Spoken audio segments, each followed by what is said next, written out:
अक्सर आपने देखा होगा कि रिटायरमेंट के बाद लोग ऐशो आराम की ज़िंदगी जीते हैं, पूरी पेंशन पर जो है पूरा दिन फ्री घूमते हैं और जो 60 साल उन्होंने मेहनत की है उन पैसे के से वो अपनी ज़िंदगी को बड़े आराम से और शान शौकत से जीते हैं। लेकिन कुछ ऐसा हिसार में है जिसे देखकर आप भी कहेंगे कि ये वाकई में इंसानियत है। हिसार के गुलशन धिंगड़ा जी जो BSNL में JTO के पद पर तैनात थे, रिटायरमेंट के बाद वो सलम बस्तियों के बच्चों को पढ़ा रहे हैं। यही नहीं, वो हिसार में ही नहीं, जब वो फरीदाबाद अपने बेटे के यहाँ जाते हैं तो फरीदाबाद में भी वही सलम बस्तियों के बच्चों को पढ़ाते हैं। करीब 4 साल से वो ये काम कर रहे हैं। उनसे बात करेंगे। सर, कितना टाइम हो गया आपको और किस उद्देश्य से इन बच्चों को पढ़ा रहे हैं? ये ऊपर वाले की कृपा है, मैं नहीं पढ़ा रहा, उन्होंने सेवा दे रखी है परमात्मा ने। तो मैं धन्यवाद करता हूँ परमात्मा का कि उन्होंने मुझे ये सेवा दी।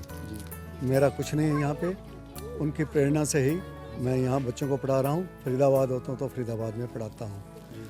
तो मैंने सोचा रिटायरमेंट के बाद कई देखा है ताश खेल रहे हैं, कई कैसे टाइम पास कर रहे हैं और अक्सर घर बैठे रहते बीमार भी हो जाते हैं। चलता फिरता रहे आदमी इंसान।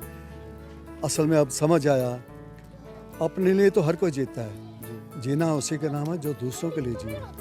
तो ये बच्चे जो हैं कभी भीख मांगते थे, कागज़ बीनते थे। पहले तो हमें बहुत वो जब इनके माँ बाप को समझाया वो हमें गालियाँ भी देते थे।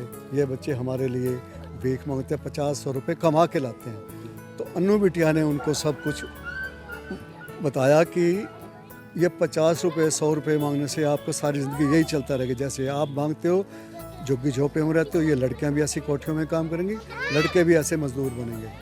मैं ऐसा चाहती हूँ कि क्यों ना इनको पढ़ाया जाए, इनको सरकारी नौकरी मिले, इनके पास भी गाड़ी हो, इनके पास भी अपनी कोठी हो।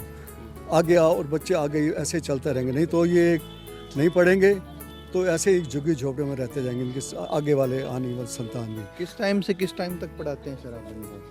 अब तो मैं 11 से 1 बजे तक 2 घंटे पढ़ाते वहाँ भी। तो ये जो है इनके लिए जितनी भी स्टडी मटेरियल है, कॉपी है, पेंसिल है, वो सब कॉपी पेंसिल दिए हैं मैंने, आज भी दिए, कल भी दी थी, कल भी आप खुद उपलब्ध करवाते हैं अपने खर्चे से?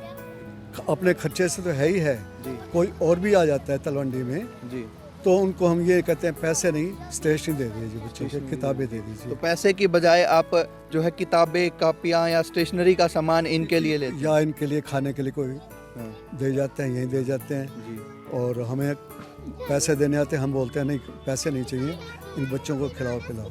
तो आप इतने टाइम से इन बच्चों को पढ़ा रहे हैं, क्या कुछ बदलाव देखने को मिले? बहुत बदलाव मिला है। बिल्कुल सर, आप लंबे समय से इन बच्चों को पढ़ा रहे हैं यहाँ सलम बस्तियों में, तो इनके जो है पेरेंट्स से किस तरह से कोऑपरेट करते हैं?